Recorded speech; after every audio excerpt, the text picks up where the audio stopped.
I heard a baby laughing on the train the other day. I looked over as his mother took away a thing that he might choke on. Baby started crying, wailing. Oh man, how long until I can get off this train?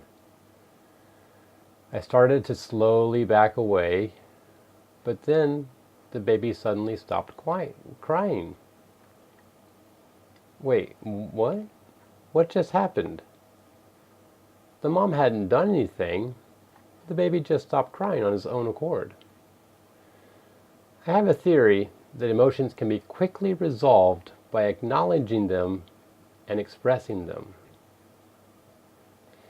The baby felt sad, he cried, and then he stopped crying because he was done crying.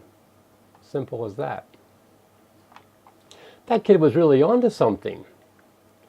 Man, if I could get bad news at work, burst into tears for a few seconds, and then move on to solve the problem, that would be fantastic.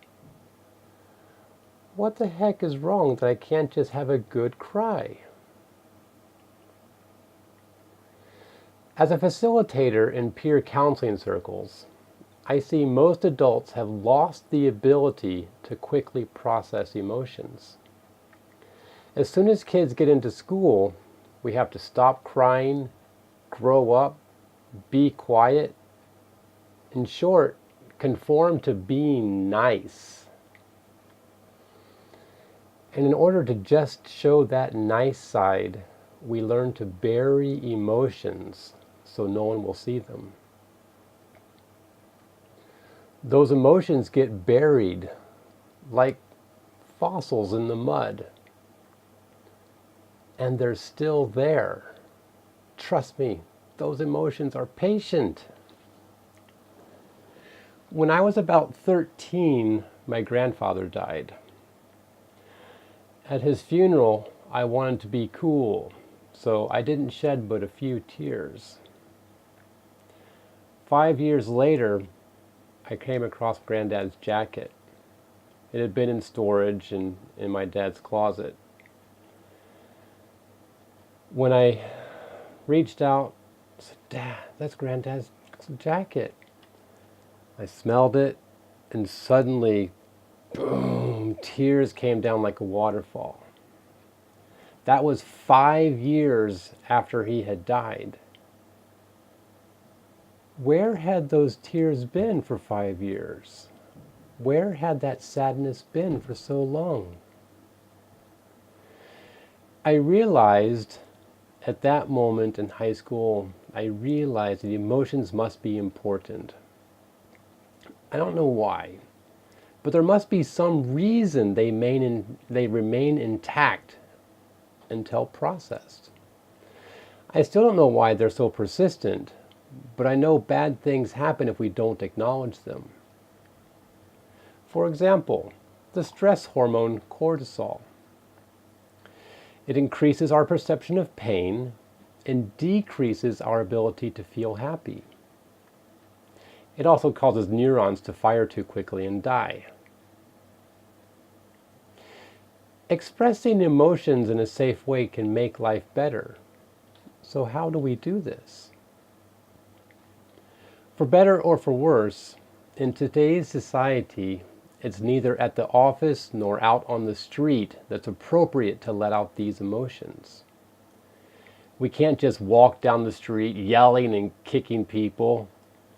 That just sloshes the anger around and causes the problem to just go somewhere else. That's not a good way to say it. That just sloshes the anger around and doesn't actually solve the problem. But if we don't let out the emotions, we're going to be causing trouble in our own lives. So instead, we need a safe place where the emotions can be let out safely. There's a simple 3-step process once we have a safe place to do it. Number 1, notice the emotion. Number 2, express the emotion. Number 3, we recover that energy that was tied up by the emotion. By working through these three-step process, we can begin to drive our own car in life and not have emotions dictating every move. But here's the tricky part: creating a safe space. For me, I created a circle of men who can handle whatever emotions come up. I brought together men who were specifically willing to look at their own difficult emotions and witness me looking at mine. This way, we can notice the emotions, express the emotions, recover that energy, and move forward with our lives. After years of being present in and leading these circles, I noticed something.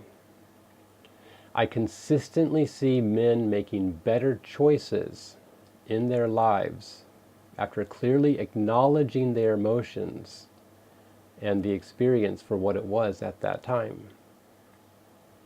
It just begins with the courage to look inside ourselves and feel what we find. Thank you.